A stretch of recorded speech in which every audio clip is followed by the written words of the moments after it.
They seem to have kind of the upper hand and the energy from the beginning. Oh, no way. No way. I loved our first period. We were tempo, pace, execution, attacking. It was a very good first period. We're down.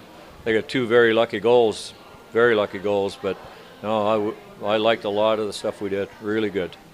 I was going to suggest that they kind of built off that luck. I mean, clearly that first goal especially was almost pure luck, but Yep. they kind of capitalized on and kind of brought it to you guys a little off of that. Do you disagree? Yeah, well, I think the first period again. I thought we went at them real good. They didn't have any scoring chances in the first period. They had the two goals, but those aren't generated through attack or anything like that. They had some time on our end, but I thought we did a good job. I liked the way we came out of last night's game and played in the first period. It was a lot of compete and smart play, a lot of composure. There was good things happening. Then in the second period we started breaking down because of our own decisions with the puck. We had a lot of passes that were not completed. The puck is loose. It comes out to the neutral zone. They counterattack. They're getting it back at us again. We're playing that half ice game, and they took it to us.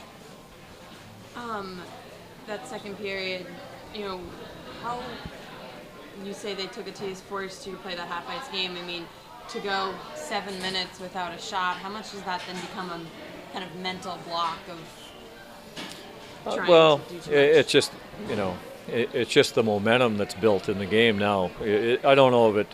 We know we have to execute better. We know we got to get things turned around. We got to get pucks in behind them, and that's where we really failed to recognize the play that we had to have in the neutral zone. They turned pucks back at us, and end up scoring a couple goals in the second period off plays that we had possession of the puck. It's more of just momentum. It's a physical thing now. It doesn't, mentally we're down. We know that. We got to start being a better team and execute better, get pucks in, and try to get something back on our side of it. How much was a carryover from last night, do you think? None. Yeah. Oh yeah. Yeah, I liked our first period. I think we come out and played very well. We had a lot of good possession breakouts, entries. We had some looks. Everything was fine after the first. We're down, but those are two lucky breaks, just pucks to go into the net, and I don't think there was any effect from last night from our side of it. But I do know on the other side that whenever you're on a roll of scoring, like Albany coming in, 8 goals last night, it's funny how it just keeps building. You throw pucks to the net, and it'll make some good things happen. And I feel the 2 goals they got were just that. So especially after they get the second one after your power play goal, you get some momentum back. Yeah. And just went off with the defensive stick and goes right to the. Yeah, well, that was just concentration. That's Cousins in front of the net there, our center iceman, and it's just concentration. The puck's on his stick, and he lifted his head before the puck got to his stick, and it's like the receiver taking his eye off the ball. He missed it, and it's into an empty net.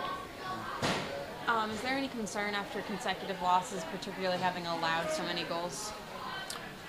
Always concerns. Even when you win, there's concerns. You want to be better all the time. And now that we've given up some goals here in this back-to-back games, we pride ourselves in our checking game, and we need to get back to it.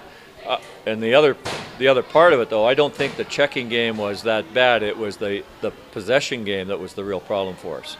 That's the plays that we need to make to get out of our end to get into the offensive zone.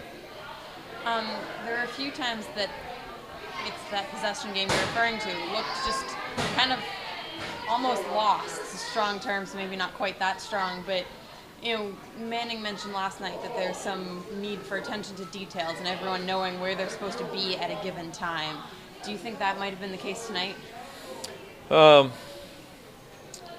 I don't. I look at the play on the third goal they got. That's a pass from our defenseman to our centerman, who's the right winger, and there was a player in position. Same thing on the fourth goal. The play is stepped out from behind the net. DeLille has the puck. He carries it up the ice, and he passes the puck to Mathers on the right wing side. So people are in the right position. But there's always a need for attention to the details. That'll never go away. But we fumbled the puck. We didn't receive the passes. We didn't execute when we had it. Can you what was the decision to switch Nobles and Mangine on the second and third lines there? Well, more of a lefty on the left side than a righty. I think there were some pucks coming around the boards that were a little bit of a problem for him. Also, just because I haven't gotten a chance to talk to you this afternoon, were you surprised at all by Straka's suspension, or by maybe the one suspension and not both ways? No. Well, he never even got a penalty, the other guy, so there's no way there's going to be any suspension from the league, any review even. Straka, no, I'm not surprised. It's a match penalty, and when there's a match penalty for the reason that he got it with, hands in the face, that's something that they're going to eliminate, and that's something they're going to send a very strong message with all the time.